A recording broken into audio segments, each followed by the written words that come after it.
มาเด้อมาซื้อสมซอยยังยงเด้อเจ้านี่มีทั้งบอนนินแล้วก็เจียมะกอกนะจ๊ะที่ตลาดใหญ่เจ้าตลาดใหญ่สวรรค์ไซตรงกระมุกทหารนะมาสุชาไวๆเลยสุชาพี่น้องขามาเร็วๆนะสุชาโปรดติดตามทางช่อง YouTube หนูเด้อเจ้าพิมพ์คำว่าแม่ใหญ่ยงแม่ใหญ่ยงลาวก็เห็นแล้วนะเจ้าเด้อพี่เจ้าเด้ออยู่นี่เด้ออยู่นี่เด้อป้าคนสวยนางกาคนสวยเด้อจะเพิ่นมาซื้อเนี่ย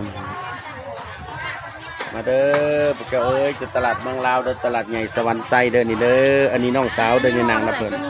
อันนั้นห่อ10 3ห่อ25เด้อันเดียวกันได้รุ่นเลยเอาเลยมันกินเอาแหละเอาอีกบ่เด้อขายเครื่องให้เพิ่นก่อนแซ่บบ่ปลานินเด้อปลานินเด้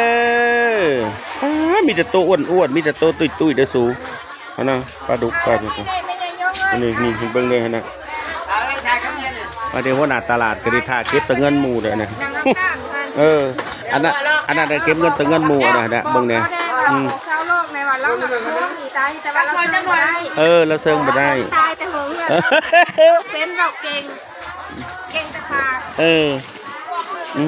ปูปลาหน้าพี่เจ้าเอ้ยตลาดเมืองลาวเด้อในสวรรค์เขตเด้อพี่เจ้าขากได้ขากได้พี่เจ้าเอ้ยมีแต่ของธรรมชาติเด้อพี่เจ้ามาเด้อ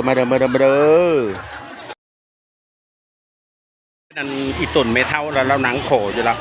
ค่อยพอกินข้าวหน้าอาหารนาแล้วฮะอีต้นแล้วเราค่อยละซื้อก้อยกุ้งกิน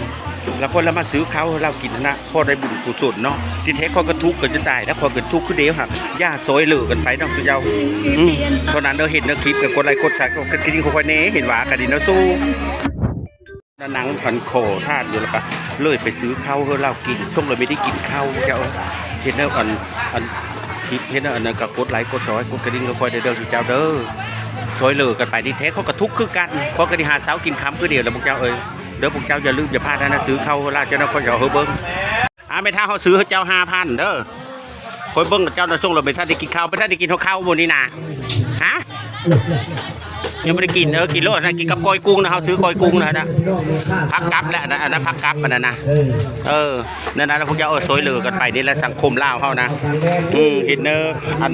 YouTube ผู้ค้าก็อย่าลืมกดไลค์กดสับไฟกดกระดิ่งให้ผู้ค้าเน่ที่แท้ก็ผู้ค้ากันทุกจุดคือดีพวกเจ้าเห็นเลิศซอยเหลือกันไปน้อยหลายกระแบ่งกันกินไปเท่ากินเท่ามันอิ่มเด้อน้ำเจ้ามีแล้วฮะมีแล้วน้ำนะผมมีเบอร์จะนะฮะมาเฮอนั่งกินข้าวตัวเองเขาเล่าว่านะนั่งขอเงินอยู่นะได้อีต้นเล่าแล้วก็เลยไปซื้อข้าวเมื่อเล่านะตัวเองก็ค่อยน่ะซื้อก้อยกุ้งแล้วค่อยกินน้อยเลยแล้วก็เฮ้อเล่ากินเซ่นะอีต้นพวกเจ้ามนุษย์มาหน้าคือกันเนาะคนเล่าคือกันเฮ้ยมันคนเฮานะมันเลอะเกิดบ่ได้มันเลอะเกิดบ่ได้อันเพิ่นเลยมีเยอะหังเพิ่นเลยมีเยอะมีนะเนาะ